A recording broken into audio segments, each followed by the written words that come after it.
विश्व के सारे लोग करे जो साथ में मिलकर प्रार्थना, सबका मंगल होगा तब, सबका मंगल होगा तब, बढ़ेगी विश्व की चेतना। अगर चुभन अटका रही है तो फोकस हटाना कितना आवश्यक है, वहाँ भक्ति का रोल आता है। भक्ति ये करवा सकती है। सभी को शुभेच्छा। हैप्पी थॉट्स तेज ज्ञान फाउंडेशन द्वारा आयोजित ध्यान प्रार्थना बीज बोने के लिए आप सबका स्वागत करते हैं। रोज हम सब मिलकर प्रार्थना करते हैं ताकि हम खुद भी स्वस्थ रह पाएं और जो बीमार हैं उन्हें भी हम अपनी प्रार्थना का बल पहुंचा पाएं। तो आइए ग्रहणशील रहते हैं और इस प्रार्थना का लाभ लेते हैं। सभी प्रार्थना करें विश्व शांति के लिए, स्वास्थ्य के लिए, सच्चे ज्ञान के लिए।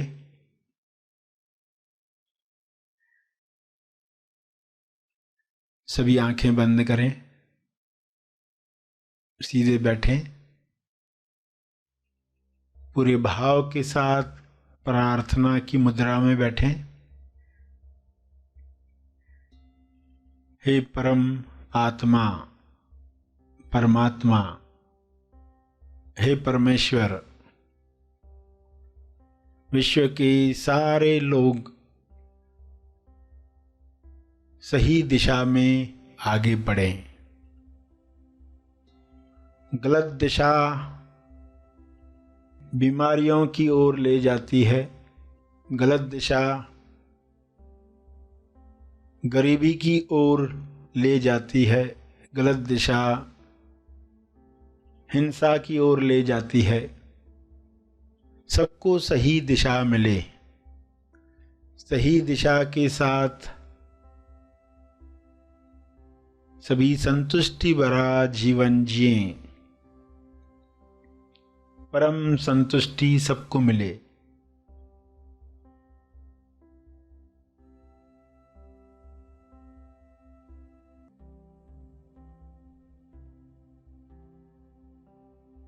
हर मनुष्य की देह स्वर्ग है। इस देह में जीने वाला आनंद प्रेम को महसूस करे। ये संभव है, सबके लिए संभव है।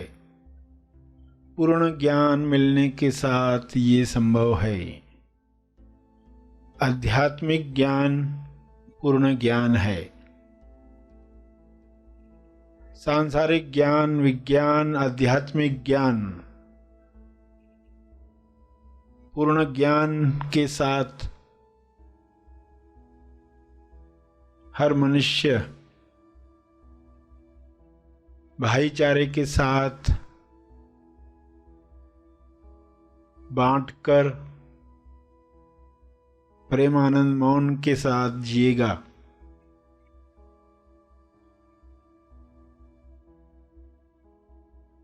सभी अधूरे ज्ञान से मुक्त हो जाएं।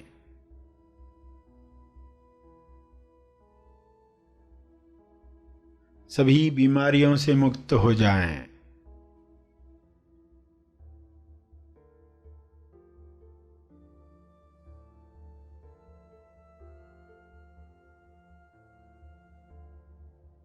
सब हिंसा से मुक्त हो जाएं। अधूरा ज्ञान जड़ है, अर्ध बेहोशी जड़ है। यह बेहोशी टूटे, ये बंधन खुले। इंसान स्वयं देखे मैं कौन हूं।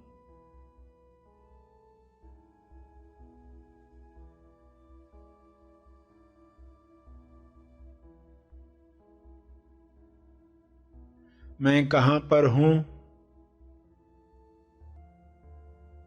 मैं क्यों हूं।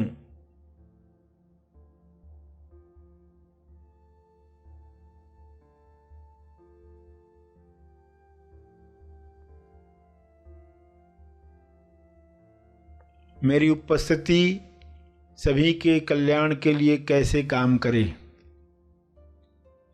मेरी प्रार्थना सभी के मंगल के लिए काम में आए।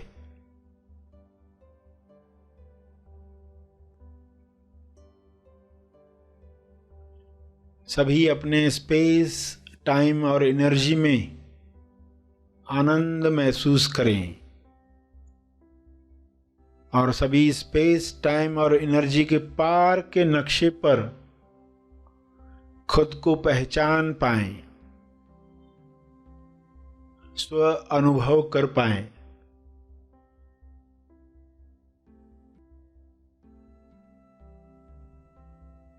सभी को आत्मबोध हो, इसी बोध से सभी कर्म करें, जिम्मेवार बने। सहज कर्म सभी के मंगल के लिए किए गए कर्म, सबके लाभ में मेरा लाभ, सबकी खुशी में मेरी खुशी। इस तरह सभी संपूर्ण ज्ञान में, संपूर्ण ध्यान में अपने समय का सदुपयोग करें।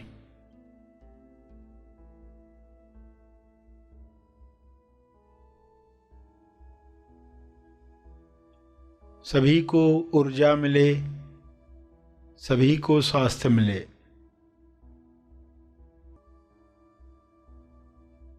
सभी विश्वास कर पाएं अपनी शक्तियों पर, सभी पवित्रता का जीवन जिएं। स्वयं को जानकर यह अपने आप होने लगता है। अपने शब्दों में प्रार्थना करते रहें।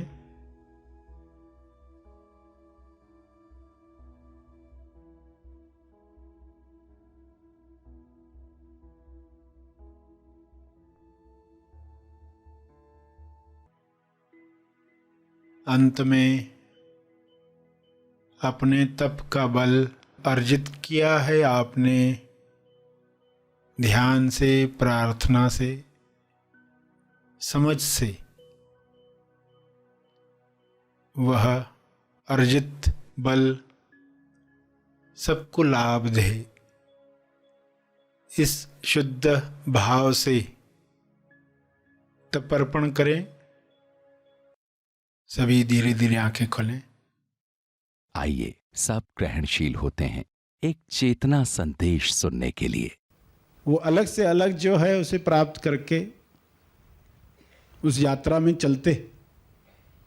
अमोक्ष से मोक्ष की यात्रा, युद्ध है अमोक्ष से मोक्ष की।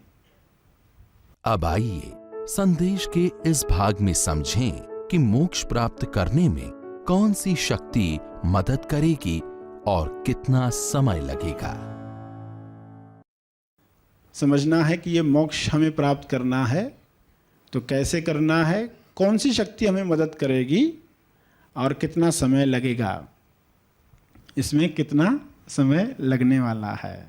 समय कितना लगेगा? उतना ही जितना उस विद्यार्थी को लगता है जो सुबह सुबह उठा है और सोच रहा है आज सबमिशन है, आज पहुंचना है, आज जल्दी जाना है, आज इस तरह का काम है कॉलेज में, स्कूल में, और अचानक उसको कोई कहता है आज संडे है। तो वो जो टेंशन आया था इतना, अभी ये करना है, उस टेंशन को जाने में कितना समय लगा, उतना समय मोक्ष प्राप्त करने में लगता है।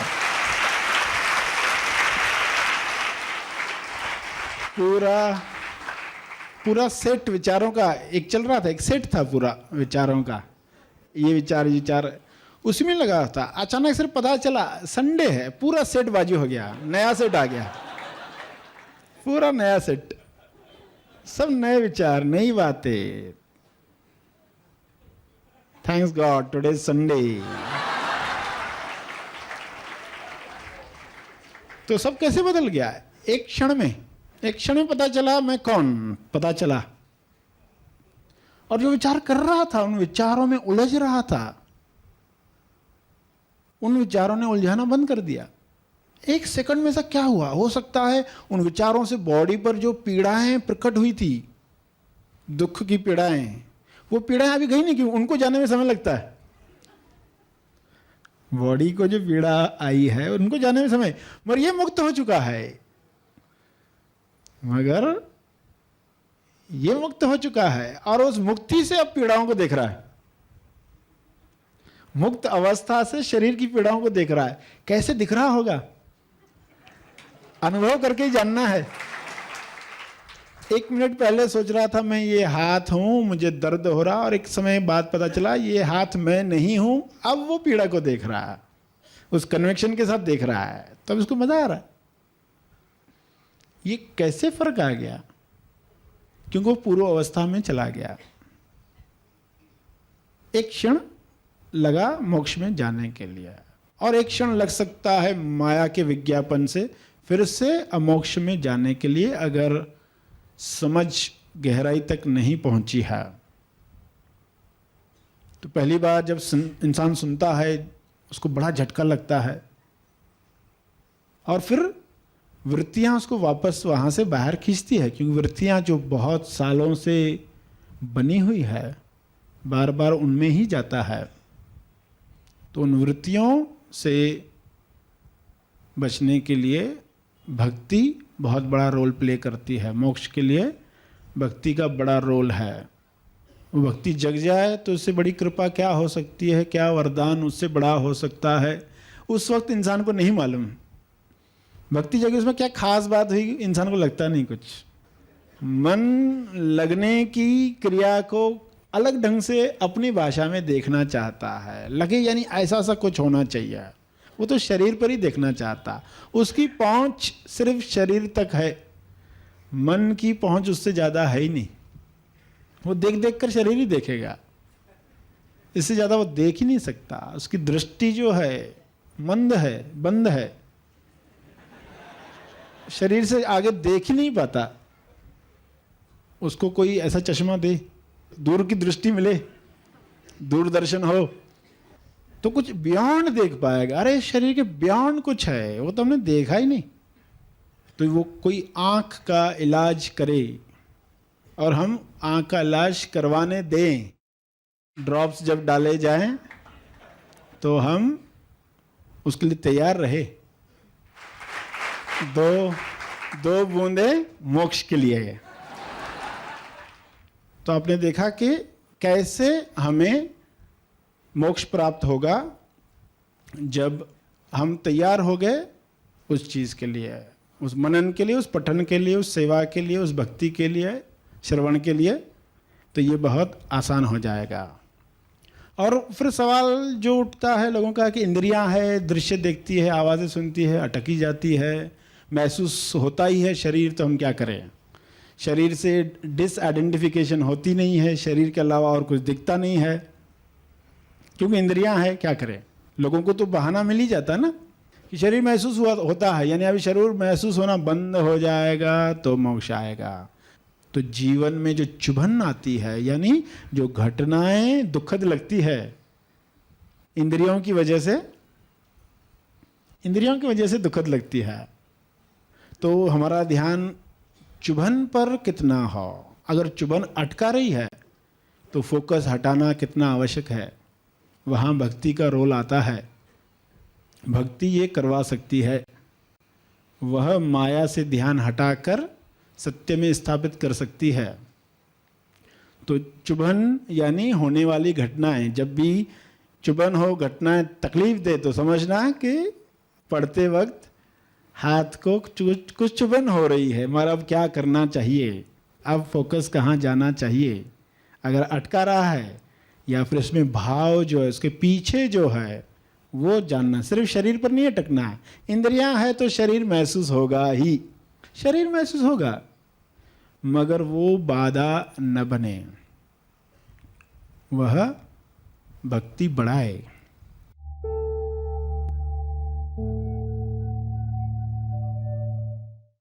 प्रार्थना और मार्गदर्शन का सभी ने लाभ लिया। आइए यहीं पर समाप्त करते हैं, कल फिर मिलेंगे।